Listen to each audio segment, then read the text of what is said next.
Startup Nation, we tell you all the time that no one does anything great on their own. That includes starting a business or a nonprofit, or even becoming a thought leader or an influencer. My point is that you need a team to do it successfully and responsibly. And that is why you should contact DR & Associates. Danielle and her team provide branding solutions, along with digital and social media marketing that provide tangible results you are looking for. No matter if you are a Fortune 500 company or an author looking to make an impact, DR & Associates needs to be part of your team. They are one of the few firms whose leadership has been recognized by Google, which is proof of concept that they are very good at what they do. Contact DR & Associates today to grow your online presence.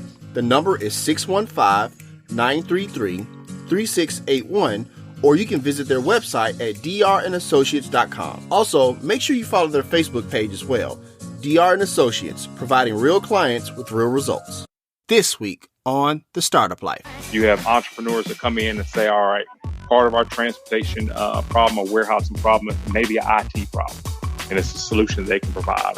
Or if it's something with, agriculture, one of the big things that we see happening now with agriculture is due to low commodity prices. All right, Startup Nation, so let's take flight with Douglas Scarboro, Senior Vice President of the St. Louis Federal Reserve. The Startup Life begins now. 7, 6, 5, 4, 3, 2, 1. You'll never have the sacred stone. Otis, you crazy mother...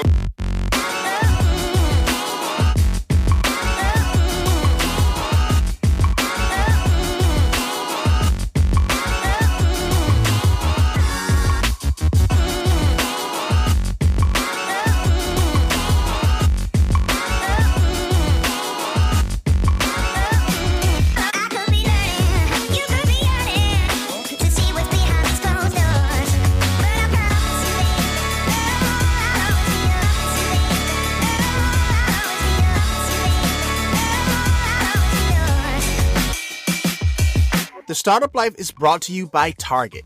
No matter if it's household items to make your home more aesthetically pleasing or a 65-inch TV to complete that man cave, Target is the go-to place for high-quality products at an affordable price. Start your Target journey with a link in our show notes.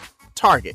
Expect more, pay less. All right, Startup Nation, so I hope you're ready to receive some value today. We got a big-time guest in the building today. We have a Senior Vice President from the Federal Reserve Bank of St. Louis. We have Douglas Scarboro in the building. What's going on, Mr. Douglas? Oh, doing all right. Cannot complain. How's it going, man? I can't complain. Living the dream, brother. Living the dream. Are you ready to pour some knowledge in the Startup Nation today? Yeah, absolutely. All right, let's do it. Now, Startup Nation, before we get started, Douglas needs to give a quick disclaimer. So, Douglas, the floor is yours, sir. Oh, thanks a ton. Yeah, I will say as a disclaimer, and this is for all Federal Reserve employees, we give the disclaimer that the views expressed in anything I say is my own opinion. So it comes from me, and it does not come from the Federal Reserve System or for the Federal Reserve Bank of St. Louis. All righty, let's do it. Thank you so much for that as well. In Startup Nation, we are going to talk about a few things. There may be political footballs, but we are not going to get into that at all in this episode. We just want the facts in order to help you as business owners and entrepreneurs make the best decisions possible for you and your business. So Douglas, first things first, man, kind of share with us your origin story on your path and your career up until this point, if you would. Absolutely. Well, as you said, I'm with the bank now, and if you would have asked me 10 years ago, would I be in banking? I probably wouldn't have necessarily thought directly, but I was doing a lot of work that correlated with this. Grew up live in Memphis now, grew up in North Carolina, and from an entrepreneur standpoint,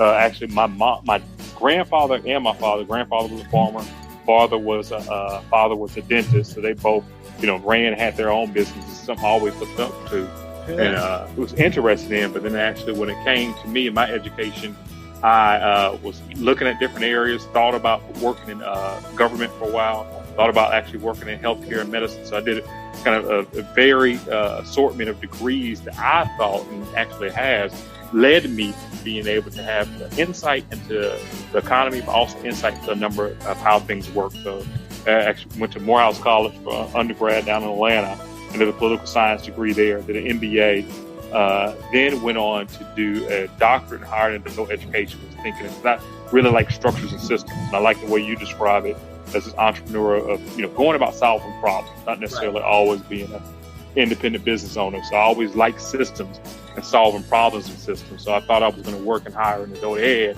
for my career. And actually, that's when I got the opportunity, in part here at the bank, because I went on to work with the organization. And I will tell you, man, that networking and relationships and building relationships and getting both mentors and sponsors is key. And that's how I got to be here at the Fed. My predecessor, Martha Green Beard, we met a number of years ago. It's probably 10 plus years ago now. I started, talking to her over the years, and then actually was giving her a call to say that I was working at the city of Memphis then. Got another call from the city of Detroit and was potentially going to thinking about leaving the city. And she started telling me about this opportunity here. And that almost 5 years ago led to me being at the Federal Reserve of St. Louis. And it's a wonderful job. All right. Thank you for the answer, Douglas. I really appreciate that. So if you would, man, talk about your role at the Federal Reserve and what's your responsibilities and what are the things you do day in and day out? So my, position and title, my position is Senior Vice President. Okay. And my title is regional executive. So we have 3 regional executives with the St. Louis Fed. And the way it works is sometimes have to explain to people. So you say the Federal Reserve and people think, okay, it's this one entity. There's basically 3 main parts of the Federal Reserve. There's the Board of Governors, there's the FOMC, which is the Federal Open Markets Committee, and then there's regional banks. And actually with those, the way the system was set up is that the Fed is a quasi-governmental organization. Parts of the Fed are private and parts of the Fed are public.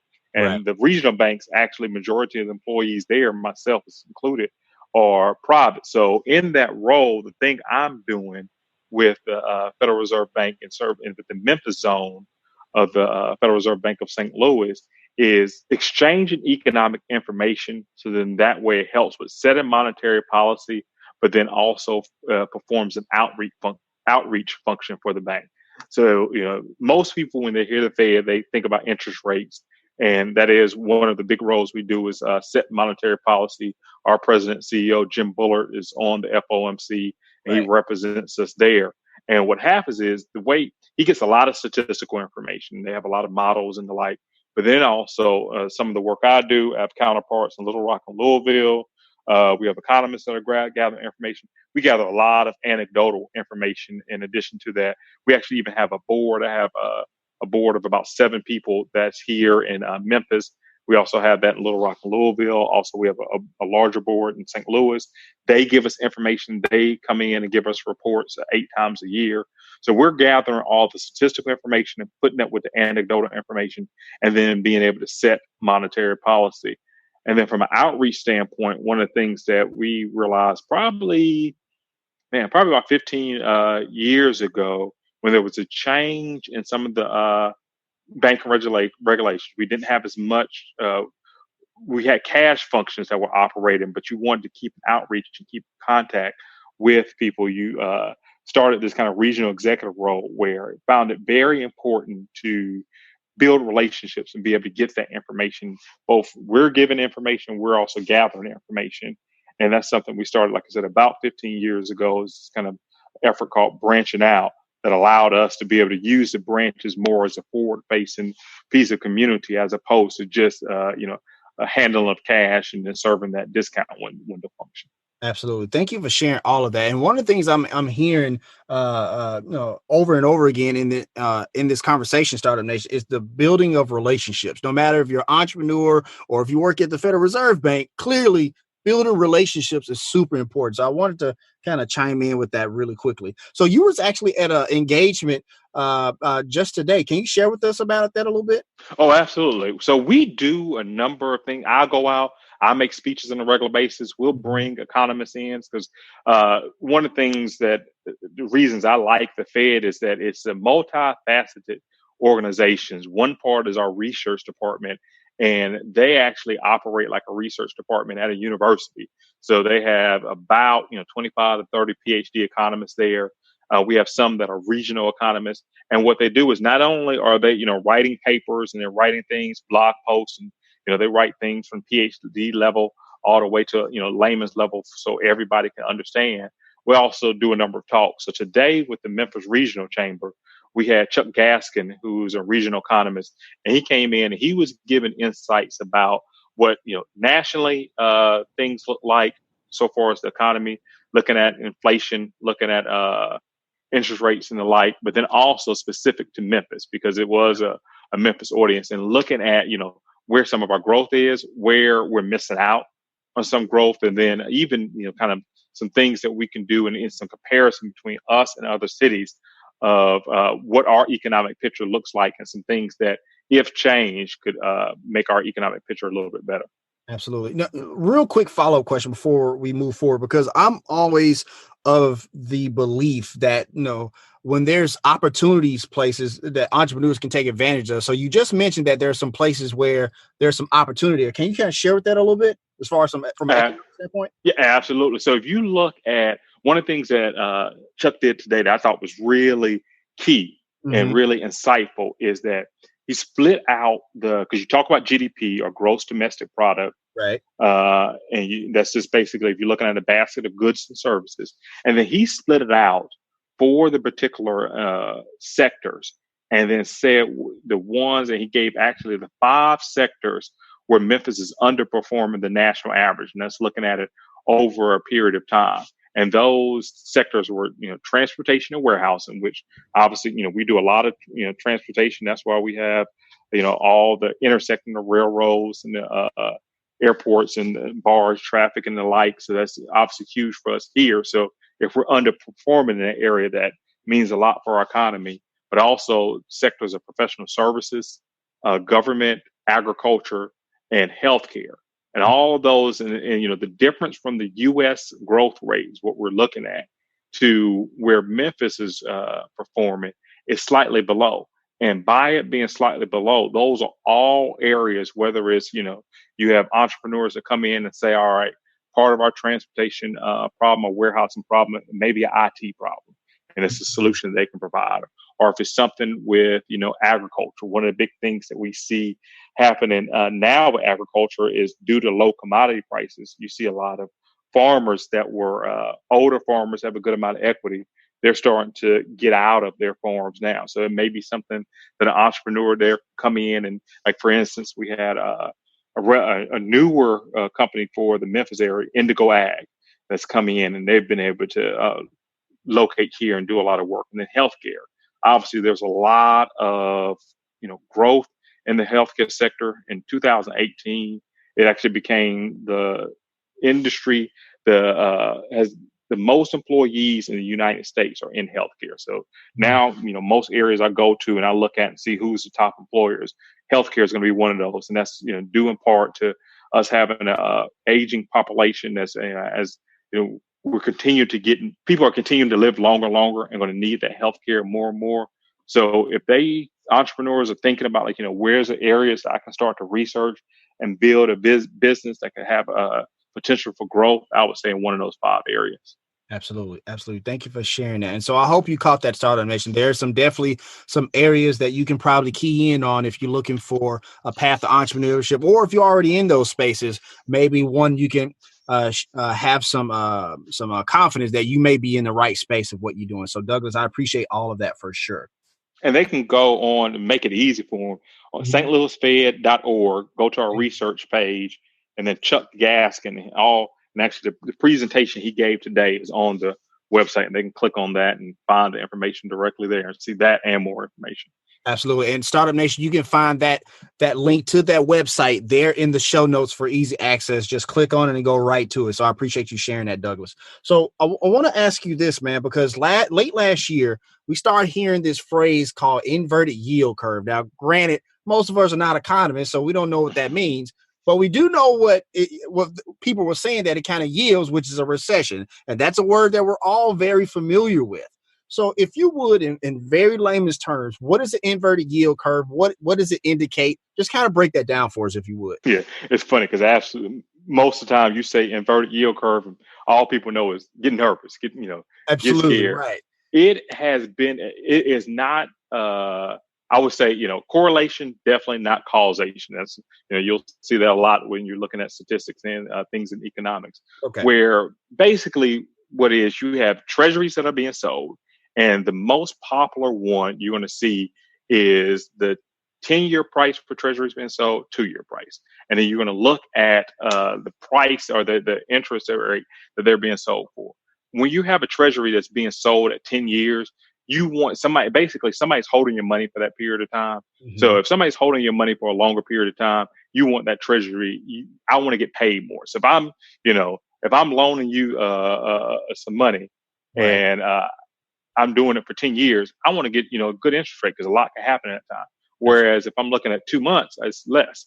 What happens is if you see an inversion, if you start to see that 2-year rate go over that 10-year and that inversion happens, then Gotcha. that has, in the majority of the most recent recessions, you'll Right. see that inversion not immediately after, and then sometimes afterwards you'll see a potential recession happen. It's not absolute, so it's not absolute. So just because we saw it actually last year and inverted in the 10-year, 2-year inverted in August 2019, Right. but just because it happened doesn't mean that boom, a year from now you're going to have a recession. Understood. Thank you for sharing that. And when we started getting emails and Facebook messages about that around that time, that's when I knew we needed to get an expert to kind of talk about that. So that's why I am so grateful for your time in the Fed Reserve there for allowing us to speak with you on this matter. So I definitely appreciate all of that, Douglas, for sure. I want to ask a quick follow-up if I can. So because we know about the Great Recession of 2007, 2008, 2009, and we've had some of them in previous years, early 2001, early 90s, things of that nature. What are some of those things as an entrepreneur, as a business person, as a stay-at-home parent, or whatever the case may be?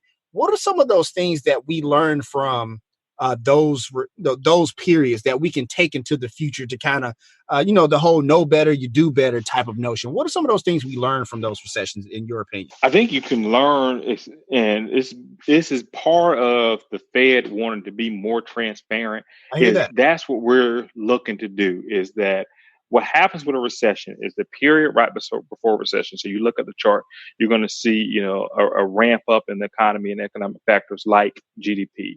And that's because the economy basically has gotten a little too hot. And then you start to see potential failure. So in the Great Recession, obviously, so many people know now about mortgage-backed securities and that being one of the causes of the recession. Not necessarily saying it's 100% cause. Sure. But as individuals, the thing that we can look at is you start seeing just one of the economic terms, say irrational exuberance, where it's not necessarily a tie to a particular thing, but you just see people, being extremely exuberant about a particular, for instance, I think about, and I know you did some segments on as well.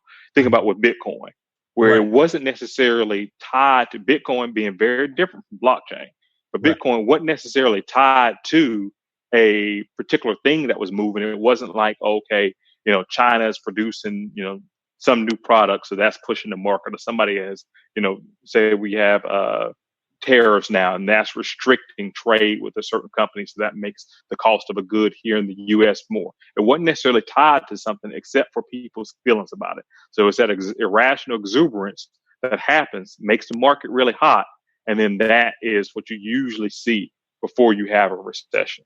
I hear that.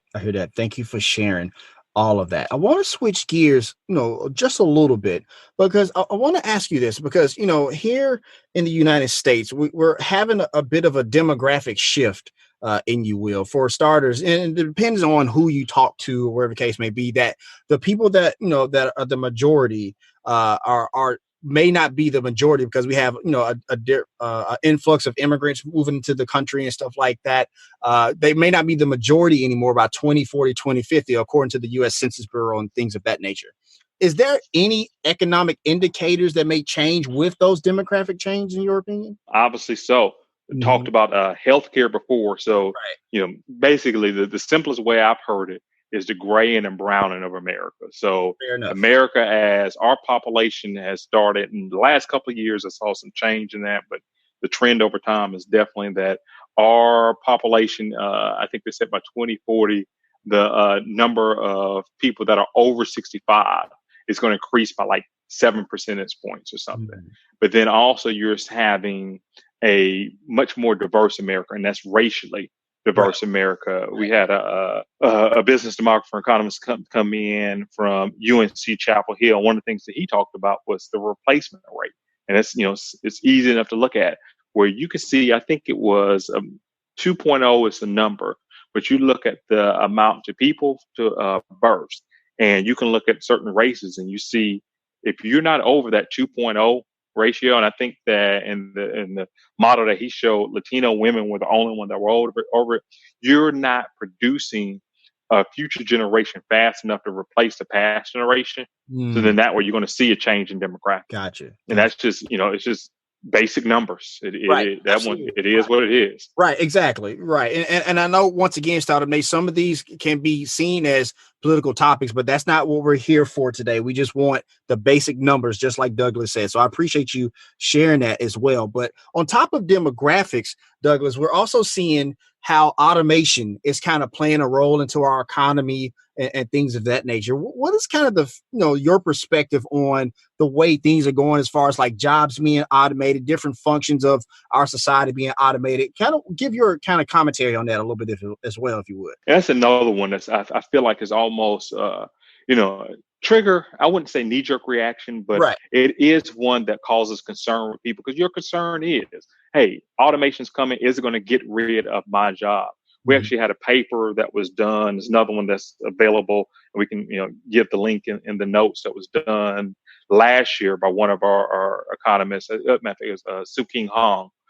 And Soo King was looking at the 8th district. So we are, Federal Reserve Bank of St. Louis, but we cover a 7-state area. He was looking at this 7-state area that we cover, and actually was able to, put in a chart where it shows, here are the jobs that are likely to be automated, and here's their presence in certain communities. So as you look at, a majority of jobs where you have a repetitive function that can be, like, for instance, the one I constantly talked about, and you think about shipping, or you think about transportation or something, but one that's even more office function is document scanning. So in large law firms, or you're dealing in a case, you want to be able to scan a document and find information. Well, a lot of that has been able to be taken over by automation, because I can take a box of documents, be able to put them into a scanner now, search for the terms that I'm looking for, and I don't need a paralegal or a person in order to do that. So that's the kind of job but it's rote. It's the same kind of thing again and again.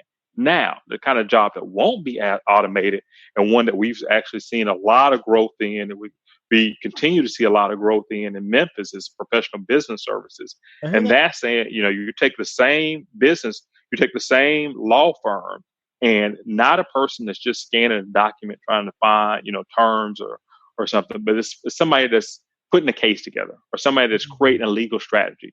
That's something that's unique to that individual thing, and that unique to that individual person or to that individual case is going to be different each time. That's something that's hard.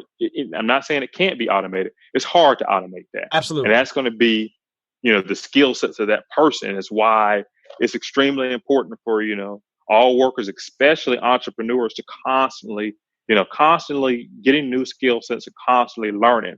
Because the thing you want to be able to do is, yes, in the face of automation, but you want to be able to provide a valuable product that a lot of times, especially I know I tell students when I'm, have interns coming in, but also students, and they're talking about majors and careers. And I know I've, done it where I studied different areas from healthcare to business to education and political science, is you want to be able to put different worlds together and put different things together in a manner that others hadn't necessarily seen, and then give that value to a person, because that's going to make you continuously marketable. And what you're going to be able to do is see connections between things that a lot of other people don't see. And then you don't have to worry as much about getting automated out of a job. I hear that. Thank you for sharing all of that. All right, Startup Nation. So I hope you're getting great value from today's content, but we got to pay a few bills. Once again, my name is Dominic Lawson. This is the Startup Life Podcast, and it is powered by the Binge Podcast Network.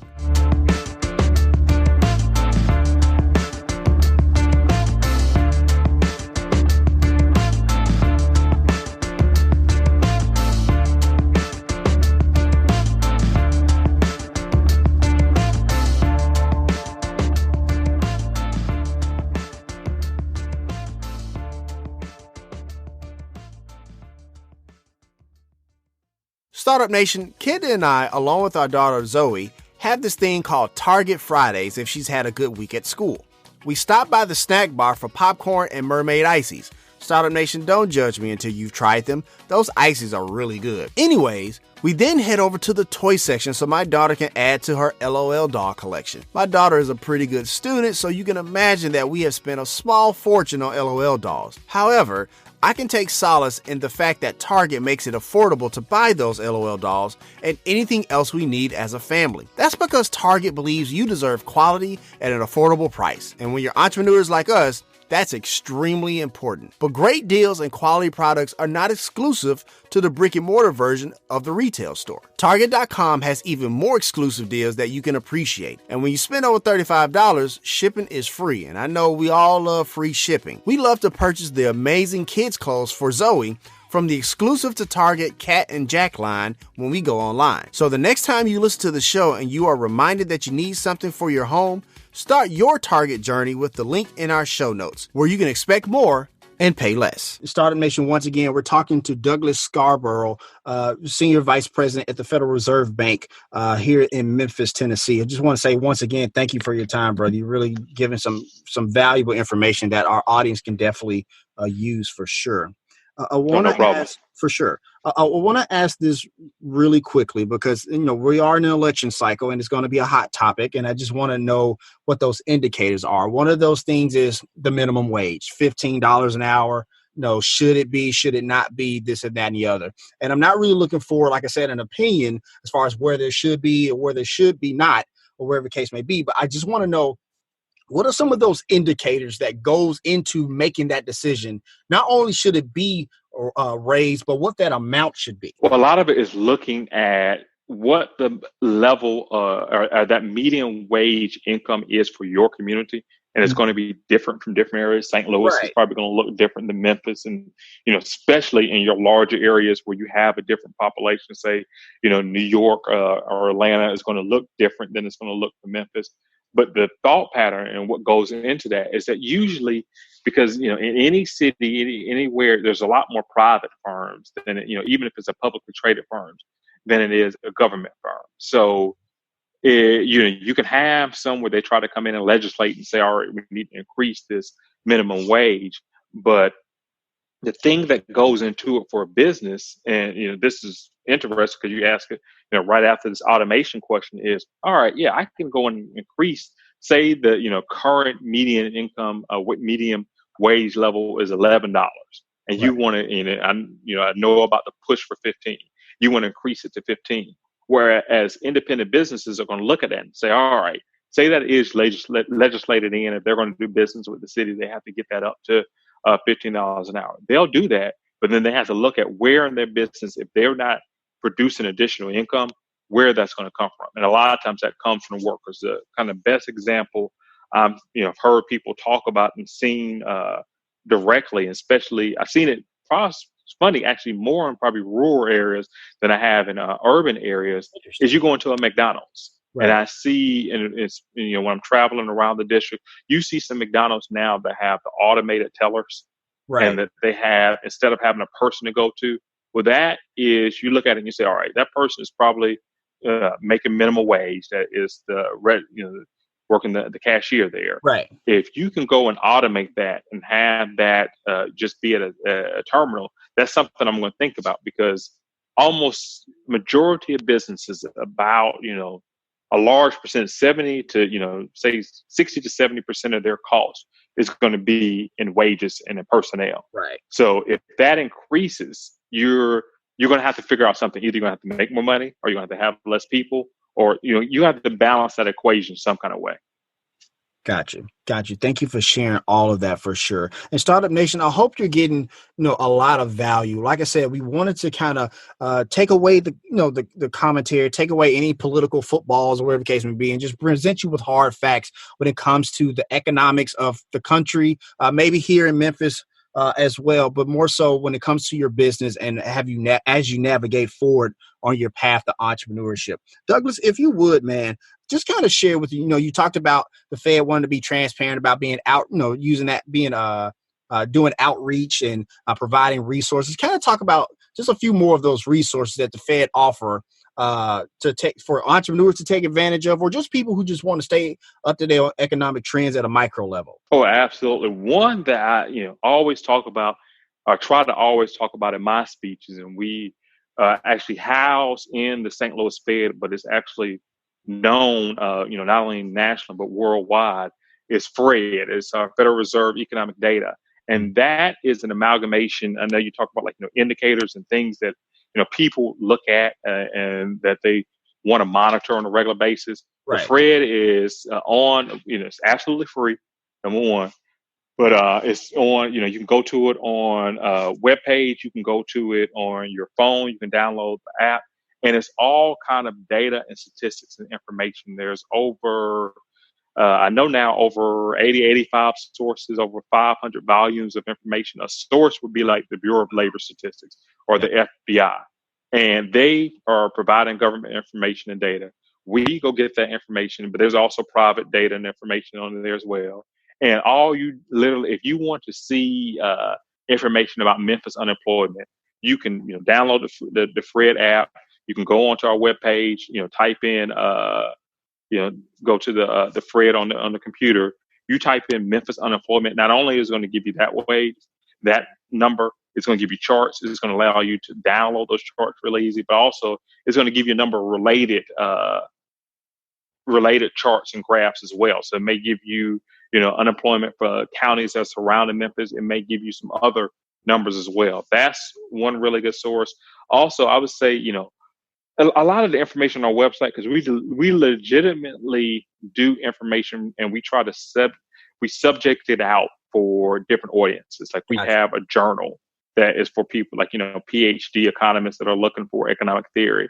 We have information that's for teachers. Literally, it's lesson plans. So if teachers want lessons plans about financial literacy, they can go to our Econ Lowdown and get great information there. I mean, we have one of my counterparts here in Memphis, Jeanette Bennett. She actually goes out to schools on a regular basis, and she brings a number of educators here. We educate the teachers, and then they go out and they educate the students on how to save, what it looks like for student loans. We're going to do a session actually in March 27th here at the bank, where we're focused on student loans, what it looks like for individual, what it looks like nationally, but also what's the value of college. College has gotten a lot more expensive than it was, I would say even 20 years ago.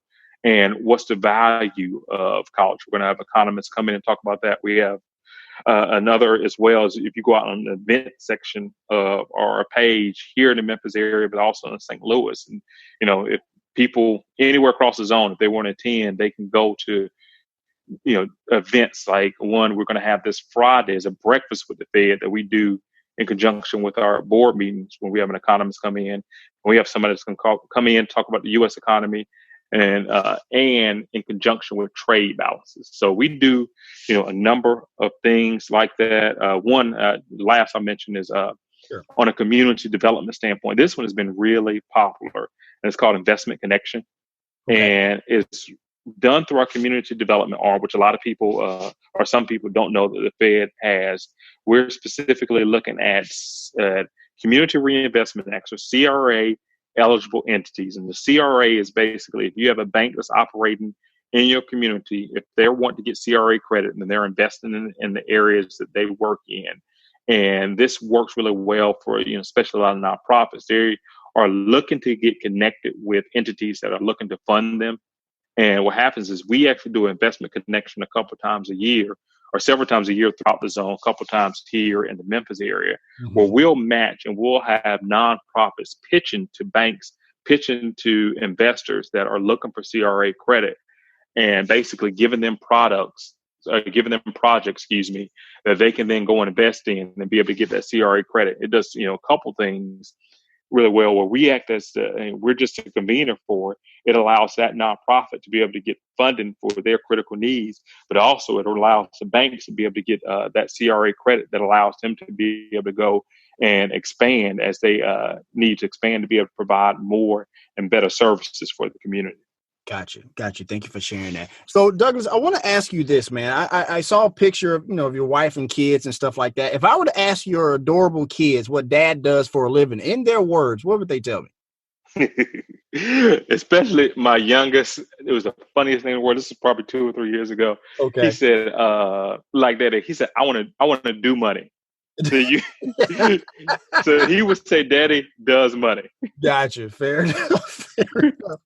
So, you talked about your amazing career and built, and one of the things you have touted upon building your amazing career is building relationships. I just want to ask you, man, what's your superpower in your opinion? It's funny. It's funny. It almost starts out as a thing that and almost I feel like along the way you forget it and then you remember it again. Mm-hmm. First, with a relationship, you really want to be something that's mutually beneficial. Like anytime, and I hear people, and there's nothing wrong with networking, but I think people think of like, networking where you're just trying to go out and, connect with a lot of people, but you got to be providing a benefit for them. You have to be getting something out of it for it to make sense, and they have to be getting something out of it.